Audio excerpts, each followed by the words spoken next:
Growing up, I was a Nintendo kid. The first console I ever owned was a Game Boy Color with a copy of Pokemon Gold, and I was front and center for the best, and some of the worst, the Gamecube had to offer. While that meant I missed out on classics like Crash Bandicoot and Ratchet and Clank, I did not miss out on Custom Robo. I don't remember why I picked it up back in 2004, but my friends and I were instantly hooked. The game became a mainstay of every party and get-together well into my high school years, and Kid Me would have counted it among his favorite games of all time. But that was 20 years ago. A lot's changed since then. I've played dozens more games and had 2 decades more of life experience that I didn't back then. So now I want to answer a simple question. Does Custom Robo still hold up 20 years later? Well, to start answering that question, we need to figure out what kind of game Custom Robo even is. The gameplay is broken into 2 pieces, the pre-fight setup section and the fights themselves. Before every battle, you can build your robot from the list of parts that you've unlocked. Each robot consists of 5 parts: the body, the gun, the bomb, the pod, and the legs. The body you pick determines what your robot can do in broad strokes. There are several different body models, and aside from the balanced Shining Fighter model, they tend to fall into 2 categories. Some are designed for ground combat, like the defense-minded Metal Grapplers or the speedy Little Raiders, and some are designed for air combat. In fact, most of the roster is geared towards air combat, and I do really have to hand it to the devs for making all of the options feel unique. The Aerial Beauty, Trick Flyer, Strike Vanisher, and Lightning Sky models all have very distinctive playstyles while focusing on staying airborne, either through making lots of little jumps, some long jumps, or just downright gliding. And then there's the funky big head model that I've never managed to get the hang of. The gun you choose also goes a long way towards determining what your robot is capable of. There are dozens of different guns in the game, ranging from simple things like the Gatling and the shotgun to more wild options like the bubble gun. The range and firing speed of your gun is going to influence the distance you'll try to keep from your opponent during the fight. Bombs and pods serve more of a supporting role. Most of the time you'll use them to either block off your opponent's approach or try to flush them out of cover. Legs help determine how mobile your Robo is, and are probably the easiest part to understand. Want to stay in the air for long periods? Go with the high jump or the feather legs. Prefer to jump low and often? Quick jump has you covered. The game really rewards knowing how your parts work together, as well as how they line up against your opponent's parts and the arena you'll be fighting in. Story battles even show your opponent's parts ahead of time so you can tailor your build to counter what you'll be fighting. And while real-life obligations and distance mean I won't be able to show off the multiplayer, that mode even included a toggle to hide what parts you were picking from your friends. With your Robo built, it's time to hop into a fight, and here is where all the choices you made during the build phase play out. Each round starts with all of the combatants in separate cannons that you can aim freely until the signal starts. With your angle and direction locked in, the Robos are all launched into the arena where we have a second countdown. The cubes are all on a 6-second timer, though those timers aren't synced up, and if a cube ticks down below 1 before the game is ready, the whole thing rolls back up to 6. It's a strange choice, in my opinion, to randomize how soon each player gets control of their Robo, and if you can get out quickly enough, you can occasionally get a free shot on your opponent. It rarely matters in the grand scheme of a match, but it is nice when it happens. The actual fights play out like you'd expect from an arena fighter. You and your opponents move around, trying to predict what the other is going to do and reacting accordingly. You take shots when you can, and you wait for an opening. Eventually, one player slips up, in my case usually by missing the pod slowly creeping up on me, and the resulting opportunity will end the match. At least that's how it plays out if the builds are even. Correctly build your Robo to counter your opponent, and what's normally a close match turns into a landslide victory. Your story mode opponents also seem to have some form of panic mode, where around 400 health they suddenly get a lot more aggressive and have a faster reaction time. I haven't seen it confirmed anywhere, so just take that last bit with a grain of salt. A couple people that I did talk to also felt the same, so there might be something there. Throughout the story, you'll play a mixture of 1v1 and 2v2 matches, with the occasional 3v1. With multiple opponents, every fighter will have an arrow over their head pointing to the player that they're targeting with their attacks. It also turns the same color as that player, which does make it really easy to track when someone is targeting you. As an aside, you might think that having an AI companion to split your enemy's fire would be helpful. That is not always the case. When you win a fight in story mode, you'll progress the story and usually unlock a new part as well. Losing the fight gets you a little cutscene showing the results of the loss before the game resets to just before the fight. The scenes can be interesting to see, but on the harder fights that took a few tries, I found myself really just wanting an option to go straight back to the build screen. Doing a full playthrough of the main story and the post-game grand battle scenario will unlock most of the parts in the game for both single-player and multiplayer, though there might be a way to unlock multiple parts at a time. If you win a fight with full health, you get a perfect, which is something I've only managed to pull off twice. The first time I did it, it gave me 2 parts on a fight that normally only gave 1. The second time gave me nothing. I haven't been able to find anything online about it, so if you have any idea what's going on, I'd love to hear about it. Setting all that aside, the most challenging fights in the story are the boss fights. Rather than the boosted health, the game tends to design its bosses with parts that, stat-wise, considerably outperform what you have access to at that point. Eventually, it starts handing them illegal parts.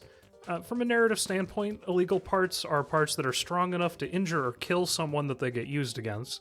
In gameplay, they're alternate versions of other parts with a unique look and the abilities turned up to 11.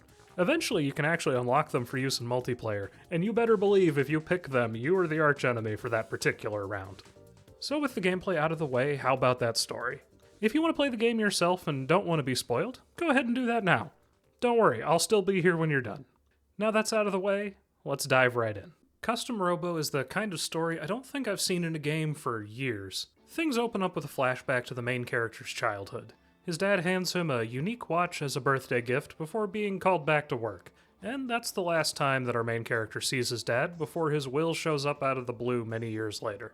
The only thing in the will was to become a Robo commander, and that's exactly what the main character sets out to do. That goal leads him to the Steel Hearts Bounty Hunter organization, where we're introduced to Harry and Ernest. Harry is your typical slacker character, the kind that takes on the bare minimum amount of work to get by, and gets distracted by anything in a skirt. It's an archetype that can come off as gross and creepy if it's done poorly, but personally I feel Harry at most just comes off as endearingly dumb. Ernest, on the other hand, seems to be the stern boss who's constantly shouting about everything, and for the most part that's exactly what he is. There is another member of Steel Hearts, but we'll have to meet her later. While he can't afford to hire the main character and give him a Robo for the job, Ernest does decide to send the protagonist out on call so he can see what the work actually looks like. Ideally, so he'll get scared and go bother somebody else. The scene of that call helps set the tone for the rest of the story perfectly. Seeing a bunch of police and criminals standing around battling with Robos hits that perfect Saturday morning cartoon sweet spot we used to get with things like Yu-Gi-Oh! And that's exactly the kind of story we're in for. Through a series of coincidences, the main character registers himself as the operator of a one-of-a-kind experimental Robo. The exact same one that the criminals are there to steal. They're no match for the main character's... You know what? I'm tired of just referring to him as a main character. I'm gonna call him Bob. Natural talent, and the head scientist decides to field test the prototype by letting Bob keep it. She also puts in a personal recommendation to Ernest, so Bob can finally pursue his father's last wishes and become the best Robo Commander. Bob's first job the next day is to go out and stop a pair of guys who are fighting over a girl in the park. While Steel Hearts may be bounty hunters, that term in this game's setting seems to mean something closer to private investigator, since they spend the game dealing with matters that are either too small for the police or that the client wants to avoid the police getting involved in. After the fight, Bob is finally introduced to the final member of Steel Hearts, Hatsune Miku. Actually, this is Marcia, Steel Hearts' star commander. She's quiet, reserved, and skilled far beyond her position as a bounty hunter would imply. She also introduces an important world-building detail with the license system. As you might imagine, with machines that hit people hard enough to knock them over when they lose a fight, Robos are regulated by the government. Marcia is saving up to test for the Class A license so that she can join the police force. But you need at least a Class D license to be a bounty hunter. Bob, naturally, does not have a Class D license. This is a real problem for Ernest, since he could go to jail for letting Bob practice unlicensed bounty hunting, so the next goal is to take the Class D test. That test takes the form of a multiple-choice test and a battle against a computer, neither of which are particularly challenging. From there, the characters tackle a couple minor jobs before the first signs of the main plot start. The scene that starts hinting at the main plot is a dramatic departure from the tone of the first couple hours of the game. Our intrepid trio is called to Daimon, the local Chinese restaurant, where there are reports of a man battling an autonomous robo. Unfortunately, by the time they arrive, he's already dead. There's not much to be done until the police arrive, and once there they ask Marcia to use her special ability to experience the recent memories stored in other people's robos. Setting aside all the questions about autonomous robos and how exactly Marcia's ability works, I've always found this scene fascinating. Half the people in the room are likely seeing a dead body for the first time, but they never really comment or react in any realistic way. And I think that's important for maintaining the tone despite this darker plot element. Custom Robo, like so many games on the Gamecube, was mainly intended for older kids and teenagers. If the game were aimed at an older audience, I'd expect the characters to react more believably and take the time to process what's happened and what that means for their daily lives. As it is, treating it like a serious event, but not a traumatic one, keeps things light while allowing the more serious plot to start building in the background. Once that whole situation has been handed over to the police, the story decides to change up its pace with a pair of tournaments. The first takes place at Bogey's, a local diner with an illegal gambling den in the back room. The owner asks Steelhearts to quietly step in and knock out the commander who's been on a long winning streak. That commander, a man named Shiner, turns out to be a member of the Z Syndicate, our obligatory criminal organization for the evening. We don't know what they're after at this point, but it's probably nothing good. The second tournament is a scheme cooked up by Ernest to drum up some good press for Steelhearts. None of it really plays into the plot, but the final round does finally give the player a chance to face off with Marcia after how much her skills have been built up in the game. Following that tournament, Linda, the scientist from the beginning, hires Steelhearts as additional security because she suspects somebody has been breaking into the lab. You aren't the only bounty hunter that she hired either. Evil, who I just realized I haven't mentioned yet, is also there as security.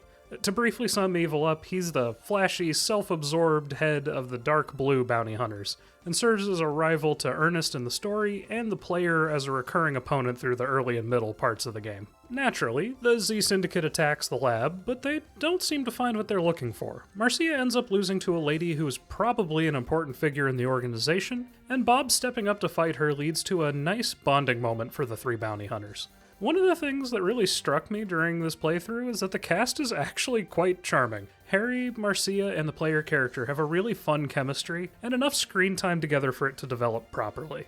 The next day, Steelhearts is called back to Bogey's where a strange Robo is causing some trouble. And sure enough, it's the same one that Marcia saw in the memories of the man who died at Daimon. Harry has the reasonably clever idea of fighting it, or having Bob do it anyways, to get an idea of what it's capable of, which brings us to our first fight with Rahu. The fights with Rahu are some of the few true boss fights in the game, and by my count they're easily the hardest. The parts it uses are all stronger than what you have access to at that point, and it's aggressive enough to use those parts effectively.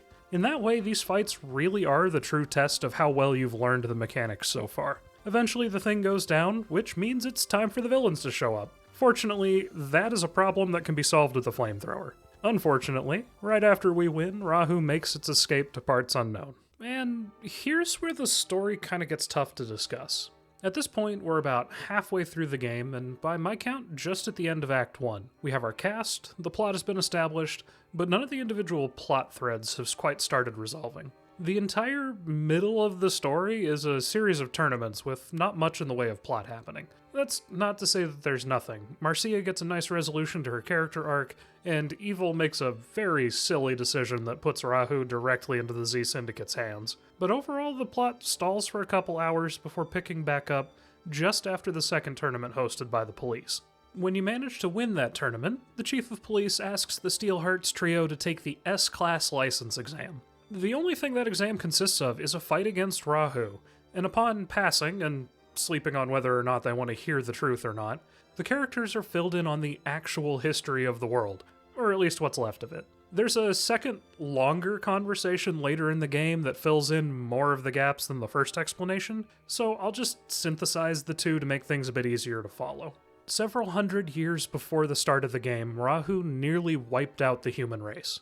It's left up to interpretation whether it's some kind of alien, an experimental military weapon, which is what I think it is, or something else entirely, but it went on a rampage that left the vast majority of the surface uninhabitable. Its rampage only ended after it bonded with a custom Robo, which originally were children's toys, and that's why it takes the form that it does now. The remnants of humanity built the dome as a refuge, and knowledge of what actually happened was relegated to members of the government and S-Class commanders. Of course, no secret stays hidden forever, and some people did figure things out. People like the player character's father, the founder of the Z Syndicate. He created the organization to fight Rahu when it showed up again, though clearly they've lost their way since his death. And, as you may have guessed, the watch he gave the player character way back at the beginning of the game is the key to defeating Rahu. Once all that's established, all that remains is to storm the Z Syndicate hideout and defeat Rahu for good, or at least for now. And that's the end of the story, aside from the grand battle tournament arc that serves as an extended epilogue. There's something I've come to associate over the years with the 6th console generation, where games that presented themselves as being for kids hid some incredibly dark world building, and Custom Robo was the first time I really noticed. A game where colorful characters fight harmless crime with tiny robots reveals that an unknowable evil nearly killed the world and is back to finish the job? It's cosmic horror for the whole family. When I said we don't get stories like this anymore, that style is what I was talking about. The closest thing I can think of recently was the trailer for Monster Hunter Stories 2, but I haven't had a chance to play that one yet to see for sure.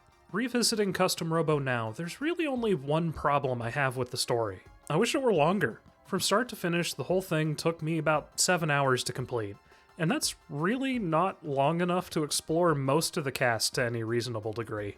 While Harry, Marcia, and Bob have plenty of time to grow, and Ernest and Linda get a fair bit of fleshing out, the Z Syndicate leaders and the members of the police force barely get any time at all. In a hypothetical remake that was looking to fix that problem, I think there's a really easy solution. Instead of having the police already aware of where the Z Syndicate is located, just allow the Steelhearts trio to participate in finding the base. Not only would that give them a chance to interact with the police force and the Syndicate more, it might even provide a chance for some of that exposition to be drip-fed in, rather than the monster 15-minute exposition dump with 2 autosaves that we have instead. While I was doing research for this video, I was surprised to find out that this is actually the 4th game in the series, though it was the first to be released outside of Japan. The most recent game in the franchise was Custom Robo Arena on the DS, and that's a real shame, because I think if you make the controls a bit more responsive and added online matchmaking, the Custom Robo formula feels like a potential slam dunk for a tournament scene. And it's not like the creator of the series isn't aware of that. In a 2020 interview with Niche Gamer, he addressed the idea of coming back to the franchise as something he'd possibly be interested in, though not a straight-up port of this game. An HD remake with online functionality is something he'd prefer to leave to someone else. Noise, the developer behind the franchise, is actually still in business from what I can find, though it seems like they mostly just make mobile games now. The most recent release I can find from them is a Dragon Quest game for iOS, but as long as there's around, there's always a chance. Now that we have a solid idea of what this game is, let's loop back to that question from the beginning. Does Custom Robo hold up all these years later? I think the answer's a pretty clear yes. The controls in the game do feel a bit less responsive than I like, but I think that might just be a thing with Gamecube games instead of a problem with this one in particular, because I've had similar issues with other games I've played. I don't think I've ever come across another game that scratches the same itch this one does. There's something captivating about a fighting game where you get to build your own fighter, and my brother and I still have so many fond memories of some of the builds that we played all these years later. My personal favorite was always to slap the shotgun or the knuckle gun on a little raider and sneak hits in while people are distracted. And my brother always loved pairing the highest jumping body with the gun that spawns eagles, so he could just sit back and drown the rest of us in birds. I can't recommend this game enough if it looks like your jam, especially if you have a few friends on hand for the multiplayer. It's gotten very pricey in the last few years though, so it might be tough to get a copy if you don't already own one. But that brings us to the end for now. Did you play this game as a kid? Or is it something that you stumbled across later? Let me know your experiences down in the comments. More people need to play this game if they haven't already. And be sure to tune in next time, where I'll be giving my first impressions on a game set in one of my favorite fantasy settings. Anyway, thank you for watching. I hope you had as much fun with this one as I did making it, and I will catch you in the next one.